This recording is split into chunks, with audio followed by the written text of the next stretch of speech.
И така, привет, дами и господа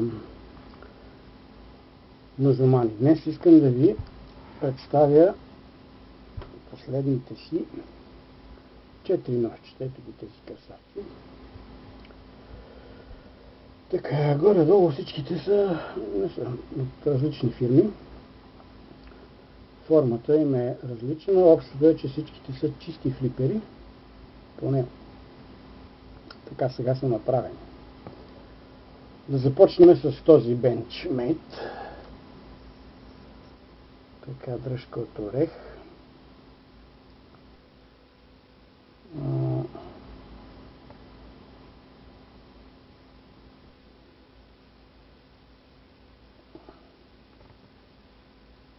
Острието е така почти на центъра. Може е почти нов, но може е мой. Така или иначе се използва от мен. Ето така.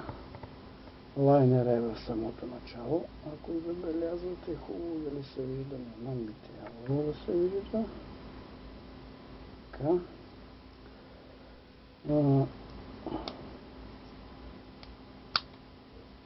Стоманата не знам каква е, но може е мой. Така или иначе, няма значение. Малко данни. Острие 8 см и 8. Почти 9. Дръжката е 11. Дебелината на острието е 3 мм. Еми какво друго? Това са плътни лайнери. Ножа е без асист. Както виждате, съвсем леко движение и работи перфектно. Така за този нож. Да видим, горе-долу трябва да са в една зона като тежест, почти близки да са. Така, да видим колко тежи. 92,3. Значи 92 грама. Така, това за него. Следващият красавец, един от най-красивите, който вероятно още се колебая дали да си остане за мен или не.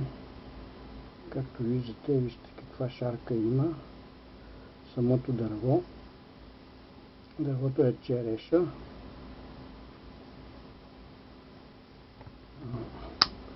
Също е чист флипер. Значи Fox Knife Италия, Made Италия. Сега дали е италианско, съмнявам се, но така, това е положението. Също открит конструкция за по-лесно почистване. Лайнер е абсолютно в началото. Така. Острието е в центъра. Сега да премериме. Значи острието е същата работа. Режещата част е 9,7. Цялото острие е 9 см. Дръжката е също, малко повече, дори 11,5 да кажем. Дебелината на острието е, значи няма 3 мм, сигурно 2,8, предполагам, не съм точен с този уред. Да виждаме тежестта. Каква е? Пардон, така. Включваме 98, а не беше 92, 98,4. Значи малко по-тежък, но са малко по-дебели са чирените, но пък за сметка на това захвата е невероятен. Тук това лайнера, дето заключва, изобщо не се усеща. Така. Такъв захват, всякакъв захват е удобен за този нож. Работа с една ръка, както виждате, перфектен. Така. Този също има много добър захват. Следващият нож е този Невероятен красавец. Невероятен, да го измерим докато е включена везната. Ето той излезна по-тежък, 104 грама. Може би защото какво имаме тук? Бронзови лайнери. Нещо рядко срещано. Така също имаме флипер. Тук има нарисувани някакви черепи, сложени с някаква боя, която е, понеже ножа е нов, но бързо пада и се маха. Черените са от орех. Ето да видите лайнера, че е за самото начало. Така. Острието е центрирано. Както виждате, много хубав ход има. Плавен. Това е последно. Тук ще го довърших преди 20 на минути и още малко му трябва, за да се разработи. Така. Хубаво работи ножа, перфектно. Формата също така е хубава. Тук имаме насечка, която ме дразни. Изобщо, даже ето още има такова, още има масло. Тук, което се е стекло. Но това не е проблем. Така. Много ме кефят тези лайнери. Тук също имаме такава открита конструкция, за да по-лесно почистване. Този всъщност не беше с... тук имаше, как се казва тази система, която махнах, е на пластмаса, отзад с отвор за темляк. Аз махнах това всичкото, направих ето тук са, ако се вижда хубаво, удължих чирните, тук поставих такова столчица с болче за темляче, което много хубаво ще пасне. Ножът така отива леко към ловен.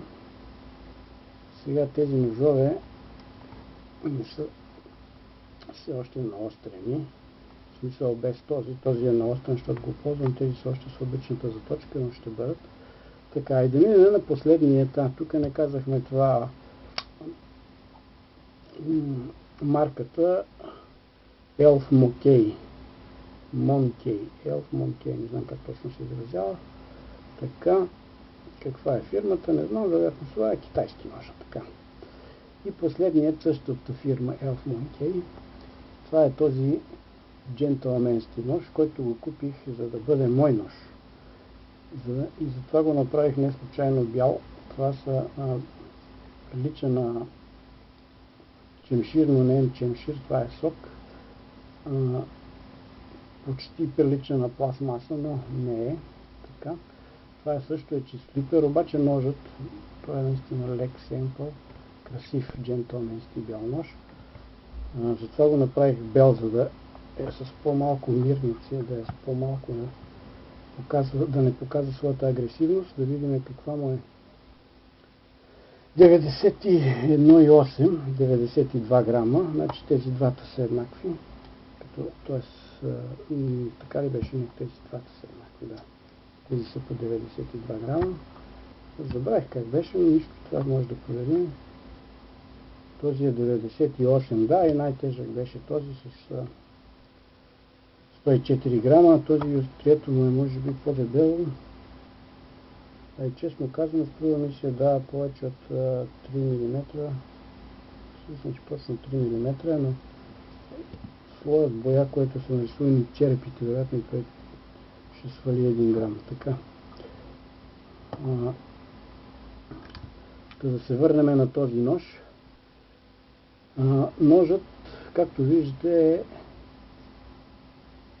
съвсем невзрачно изглеждаш на пръв поглед, обаче какво става? Ето вижте сега за какво е реч. Ножът е доста агресивен, просто тази тип кама е, не знам как да се изразя, но леко плашещ.